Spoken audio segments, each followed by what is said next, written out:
বন্ধু খারাপ হলে বলে এনজয় কর, কিন্তু ইসলাম বলে এই নিজেকে বাঁচাও। মনে রেখো, সবাইকে খুশি করতে গিয়ে তুমি তোমার আখিরাতটা হারিও না।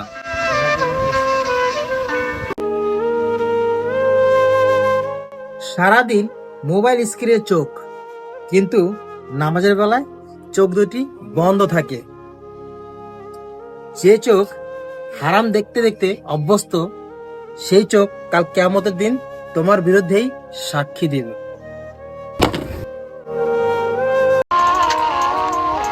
ইয়ং বয়সে গুনাহ সহজ, কিন্তু ওই জান্নাতটা সহজ না। আজ নিজেকে কন্ট্রোল করো, কাল আল্লাহ তাআলা সম্মান দিয়ে তোমাকে সবার সামনে পরিচয় করাবেন।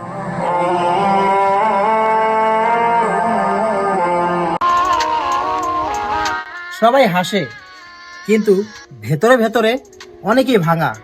কিন্তু ইসলাম বলে তুমি একা না, ওই আল্লাহ তাআলা তোমার কষ্টও বুঝেন।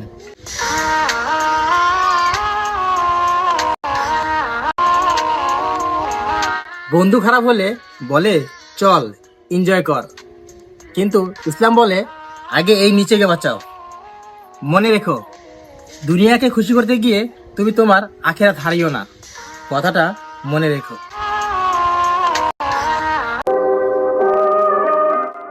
তুমি যুবক, তোমার গায়ে অনেক শক্তি, কিন্তু এই শক্তিটা তোমার আমানত। কিন্তু এই শক্তিটা যদি হয় ওই আল্লাহর জন্য, তখন তুমি একজন সাধারণ না, ওই আল্লাহর কাছে একজন নির্বাচিত হবে। মনে রেখো কথাটা। আল্লাহ তাআলা নিখুঁত মানুষ চান না, তিনি চান তার বান্দা ফিরে আসুক।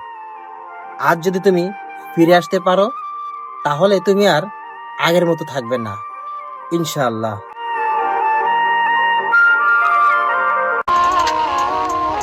রিস্কাওয়ালা হোক কিংবা দিনমজুর, পেটের কষ্ট আলাদা হতে পারে, কিন্তু গুনার হিসাব সবার জন্যই ওই আল্লাহর কাছে সমান। কথাটা মগজে ঘুষিয়ে রেখো। পরক্রিয়া এখন শহরের রোগ না, এটা ওই গলির ভাইরাস। তাই ইসলাম বলেছে, যে জিনিসটা গোপনে হয় সেটা প্রকাশ্যে ধ্বংস ডেকে আনে। মনে রেখো কথা। হারাম এখন সহজ ভাই, হারাম সহজ হয়ে গেছে, কিন্তু হালাল কঠিন হয়ে গেছে। কিন্তু ভাই, জান্নাতের রাস্তা তো এত সহজে শেষ হয় না, মাথায় কি রাখো না? তুমি কোন পথ বেছে নেবে কমেন্টে জানিও। তুমি মোবাইলের নোটিফিকেশন দেখে দৌড়াও, কিন্তু আজান শুনে বলো ভাই পরে। কিন্তু আল্লাহ তাআলা যখন ডাকবেন, তখন আর পরে বলার সময় পাবে না। মনে রেখো। তুমি একা থাকলেই তোমার আসল পরীক্ষা, কারণ তখন গুনাহ তোমাকে ডাকবে। আর যে যুবক একা থেকেও ওই আল্লাহকে ভয় করে, তার জন্য ওই জান্নাতও গর্ব করে।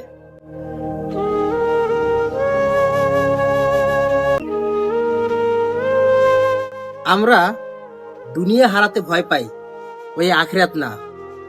অথচ দুনিয়া হারালে কোনো লাভ নাই, আখিরাত হারালেই যত সব সমস্যা। মনে রেখো।